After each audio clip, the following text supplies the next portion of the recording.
Assalamualaikum and hi, my name is Muhammad Khairul bin Hasmadi, and today I will present about a very practical and insightful topic from chapter 3, Phenology and the BBCH scale. This concept plays a crucial role in how we understand crop development, manage agricultural practices, and adapt to changing environments. Over the next few minutes, I will walk you through what phenology is, why it matters, and how the BBCH scale provides a powerful tool for tracking plant growth stages in a standardized way. Let's start with the basics. What exactly is phenology? Phenology is the study of the timing of recurring biological events in plants such as germination, flowering, fruit development, and leaf fall, and how these are influenced by external conditions like temperature, light, moisture, and even climate. For example, when do rice plants flower? When do mango trees bear fruit? This question fall under phenology. This field not only help us observe plant behavior, but also helps us understand how plants respond to seasonal and environmental change. Why is phenology so important in agriculture? First, it helps farmers and agronomists decide the best times to plant and harvest crops, which is vital for maximizing yield. Second, it helps identify vulnerable stages in the plant life cycle. For instance, flowering is highly sensitive to drought. Third, it allows for better planning of pesticide and fertilizer application. Applying inputs at the wrong time wastes resources and may harm the crop. And finally, phenological data plays a growing role in predicting yields and assessing risks, especially as we face the challenges of climate change. To make phenological observations more useful and uniform, scientists developed a system called the BBCH scale. BBCH is short for Biologische Bandensenstal, Bandensystem, and Chemistry Industry, the German institutions that created the standard. The BBCH scale is a universal coding system used to describe the development stages of plants from seed germination to full maturity and even dormancy.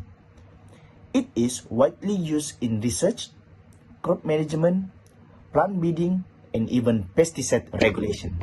The BBCH scale divides the plant life cycle into 10 principal growth stages, each assign a number from 0 to 9. 0 is germination or sprouting. 1 is leaf development. 2 is tailoring or formation of side shoots. 3 is stem elongation. 4 covers development of vegetative parts like tubers and leaves. 5 is inflorescence, emergence, often called heading. 6 is flowering. 7 is fruit development. 8 is ripening or seed maturity. And 9 is senescence, the beginning of plant aging or dormancy. These stages are observable, trackable, and very useful for deciding what actions to take in the field. The BBCH system uses a 2-digit code to describe development. The first digit represents the main stage which we just covered.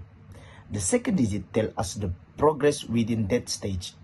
For example, how many leaves, leaf grown, or how much of the flower has bloomed. So, BBCH 65, for instance, would mean the plant is in stage 6, which is flowering, and is about 50% into that stage.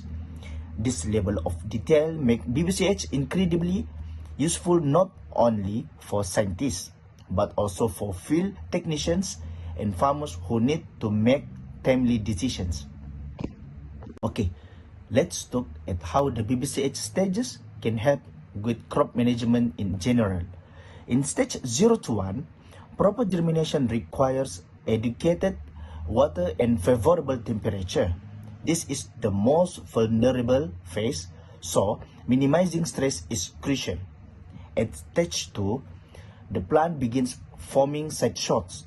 Good nutrient supply and weed control are important to support strong vegetative growth.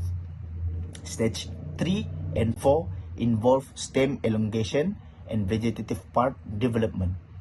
Management during this phase includes ensuring enough potassium and water to support rapid biomass accumulation. In stages 5 and 6, which include heading and flowering, crops are typically very sensitive to drought and disease. Timely protection and monitoring are critical. During stage 7 and 8, fruit or grain development is underway. Pest management and irrigation control help ensure healthy final yield. Finally, stage 9 marks maturity or senescence. This is the ideal stage for harvest, usually when most of the seeds or fruits have ripened and turned their mature color. As you can see, BBCH stages help in timing each agricultural activity precisely, no matter the crop. To conclude, phenology helps us understand when and why plants develop in certain ways, while the BBCH scale gives us a standardized method to describe those changes. Whether we are planning a rice harvest, applying pesticides to a wheat field, or testing the effects of drought on crop flowering, this system is incredibly helpful. As agriculture becomes more data-driven and climate-sensitive, using tools like phenological tracking and the BBCH scale will become even more essential for farmers, agronomists, and researchers alike. Thank you so much for your attention. I hope this presentation gave you a clear picture of how phenology and the BBCH scale work together to support smarter and more sustainable agriculture. Thank you.